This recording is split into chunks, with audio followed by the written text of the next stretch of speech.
Please, go Good right ahead. afternoon, everyone. Many of you will have gone through many World AIDS Days. So today is December 1st, World AIDS Day. It's a date we do not celebrate, we commemorate. We remember those who are not with us anymore. And this was established back in 1988. So we've been at it for many, many years. This time around, I'm here to talk about the launch of our global report, Overcoming Disruption, Transforming the AIDS Response. This was launched last week in Geneva, and it refers to the importance of overcoming the current disruption in the financing of the AIDS response. I have three top messages for you this afternoon. The first one is that the HIV epidemic is not over, and our previous progress is at risk. In the most recent SDG reports, SDG 3 has been labeled as, and particularly 3.3 that refers to HIV, has been labeled as a pathfinder, as one of the sustainable development goals that has been moving very well. Unfortunately, given the reduction of resources in the recent months, that is in peril. OECD projects that external health aid will drop by 30 to 40% in 2025 compared to 2023, and that is causing immediate and severe disruption to health services in low and middle income countries. This is funding for health overall, not just for HIV. My second message has to do with recent declines impacting HIV prevention and community services in particular. And this is important because the resources, the response on prevention has kind of flatlined. We were looking at an increased take-up on treatment, and that has also been reduced. And that is impacting, again, the prevention programs for young people and key populations. I can give you some examples of the impact of that significant reduction. 31% decline in the number of people receiving pre-exposure prophylaxis in Uganda from December 24 to September 25. 21% decline in Vietnam from December 24 to June 25, and 64% decline from December to August 25 in Burundi. So all of the impact is different in different countries, but nonetheless, there is an impact. Community-led services. Most of the community response has depended on foreign assistance, and that has currently been impacted. Some national AIDS commissions in African countries have had to invite or provide office space to organizations that have been left without that kind of funding. And UNAIDS anticipates that with the impact of these fundings will represent 1.4 million annual new infections by 2030. So that will take us back 3.9 million people newly acquiring HIV by 2030, in excess of what we would have hoped to be the end of AIDS as a public health threat. My third and last message is that, well, I cannot leave you without some hope of what may come. So countries have taken swift action to close the funding gaps. Will the funding sources that still remain and the countries filling in the gaps be enough? Not necessarily. Other actions will be important. And in this case, prioritization will be essential. And that does not come in a cookie-cutter approach. Each country will need to decide on what their priorities are going to be. Evidently, we point to prevention because we need to reduce the number of new infections in order to address, the growing epidemic. Regional leadership is going to be important. African Union Roadmap to 2030 and beyond has pledged to ensure diversified and sustainable financing for HIV and other health programs. So that regional approach is going to be essential. Communities in the past have been key in leading the advocacy for resources and for the response to remain alive. And we are seeing communities alive and calling for the financing to remain, or at least for countries to pick up from domestic sources.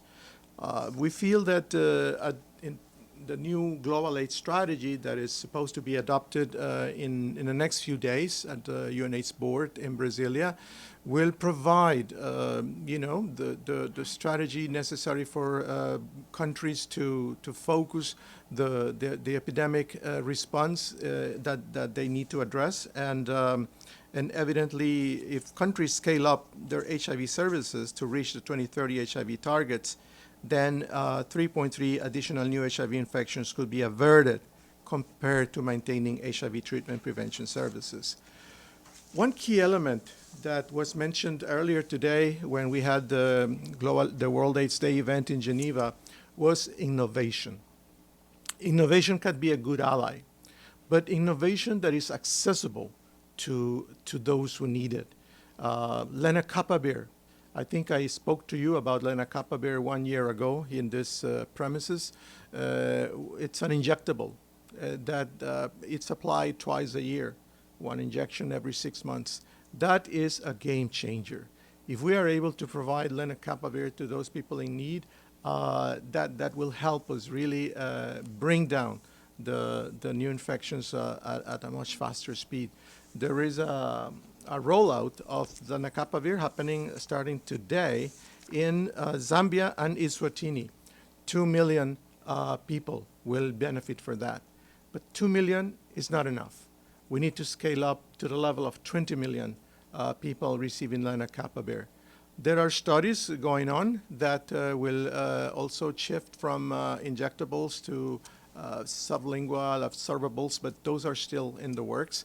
And the importance is that in this case, the contribution from pharma has been to make lenacapavir accessible at cost to 77 low-income countries. We hope that with the work that we do together with member states, we'll be able to, fill in the gap that we now see and hopefully make this innovation available to people in need. Thank you. Thank you very much. I'll now turn the floor over for questions. Yes, Stefano. Yes. Thank you very much, Stefano Baccara, Voce di New York Ital Press. For the first time since 1988, the US government will no longer commemorate the World AIDS Day. So, do you have a reaction on that? Thank you for that question. And of course, we appreciate the commemoration gatherings that take place, but we also focus on the actions that member states also take forward. I wanted to refer to America First Global Health Strategy. This was issued by the United States just a few weeks ago, and they describe how they will provide resources to countries in need. As we're speaking, State Department officers are visiting African countries, 20-some of them, to define the needs that they have and how they will be supporting that response. We are also happy to see last week as well in South Africa the replenishment of the Global Fund. They raised $11.3 billion for the next few years. And that talks about that even though the reductions have taken place, there are still some, countries that are putting resources to respond to the pandemic. So just a quick follow-up to make sure I Of course. understood. So you will give to this administration, this U.S. administration, a good grade, if you want, on the fight against AIDS, because basically it's not, well, you say it's not commemoration or not, but action. Is this your answer, that they in fact? I think that the fact that to your first question, there is not an event, right? And this is a decision that has been made by this administration, and I think that all of us here in this room know that many decisions have been made about many other issues. I think that we would like to focus on the fact that resources are coming back from the administration in terms of making sure that global health is addressed. And in terms of HIV, we continue talking together about how we are going to assist member states who are going to sign these bilateral agreements with the sustainability plans, because that will be important, and that's one of the things that this strategy calls for, that member states who are recipients of aid from this administration also come up with their own sustainability plan. Hi, thank you. Nam Abdullah with Ruda Media Network.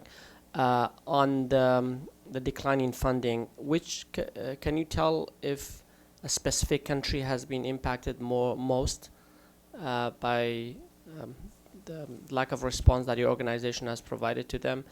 And secondly, what do you personally consider as the biggest reason for your decline in funding? What do you think you can tell us by country, which country has contributed most to this decline in funding? Thank you.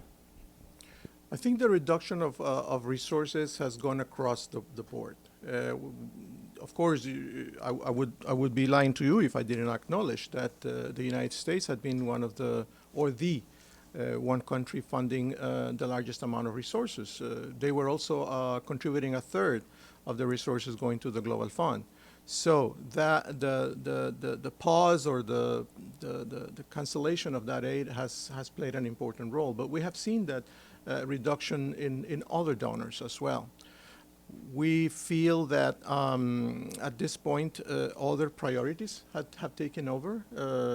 Every day in this room you discuss about how resources are going from development to the needs of humanitarian response. We're not saying that they are not important, they are.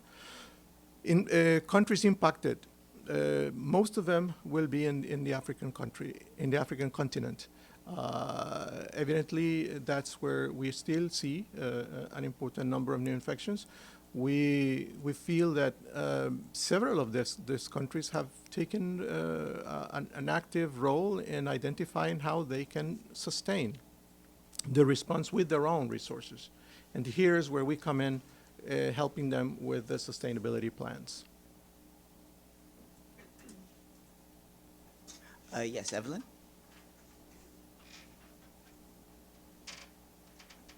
Thank you. Evelyn Leopold. You might have answered that in the context of my colleagues' questions, but how much that the ending of U.S. aid, or most of it, how much has it affected humanitarian programs that the UN has? I mean, not just HIV, AIDS, but just period. Other soft policies, they call it. Yes, the global health contribution that this country has had for many years has been important, and its reduction or let's say prioritization has generated an important impact. That's why we call our report Overcoming Disruption. There has been a disruption. But at the same time, in UNAIDS, we had been also alerting member states about the importance of sustainability. We are, in 2031, it's going to be 50 years of the AIDS epidemic. So it's important for the domestic resources to step in and address this issue. And this is a conversation that our own board has taken forward, and in support of the upcoming Global AIDS strategy, we see there opportunities on improving in this response. Okay, Linda. Thank you. My question is about the new drug you mentioned. Yes. I may be mispronouncing it. That's it. Lenacapavir. I believe you said that about 20 million doses were needed. You only have 2 million, or is that only in No, what I was trying to say is that it's going to kick off with the rollout for 2 million people. But in order for it to be as effective as we wanted and to become the game changer that we want it to be, we need to scale it up. We need to facilitate access. People who need it needs to get it. And we feel that 20 million people getting it would really bring the impact that we would like to see in achieving the end of AIDS by 2030 as a public health threat. And how expensive is this drug? How much money, I guess I'm asking, Yes, be no, necessary? that's a fair question. Last year when I was here with you, I remember Edith asking, and it was valued for sale in this country at $40,000. All right, 20,000 per per shot. Since then, and through negotiations with WHO, UNITAID, the Gates Foundation, there's an agreement with the manufacturer. We alerted. UNAIDS said, you know what? But it costs $20 to produce. Why do you sell it at 20,000? So Gilead agreed, and for the 77 low-income countries, they are going to sell it at cost, $20 per dose. That sounds great. It is a success. I mean, but that's the kind of thing we need. We need to raise our voices. We need, in this case, I appeal to you to make sure that this news does not disappear. That World AIDS Day, even though there's not an event here or there, but that we remind people that this exists. I don't know where some of you were back in 1981 when the first cases were reported. Maybe some of you were not even in this world, but things have changed. Things have evolved. I think that, as I started saying when I began, SDG 3.3 was really trailblazing, moving forward, being effective. So we need to prioritize with the resources that we have at the moment, and we need to make sure that all the effort that has been done by member states, by the communities, and by people living with HIV, do not go unnoticed and achieve what we set out to do. Okay, I see no further questions, and I don't see any questions online. So I would like once more to thank our guest, César Núñez, the director of the UNAIDS New York Office. Thanks very much. And for those of you who are interested in the next briefing, and it'll start in a few minutes with Samuel Zbogar, the permanent representative of Slovenia. Thanks.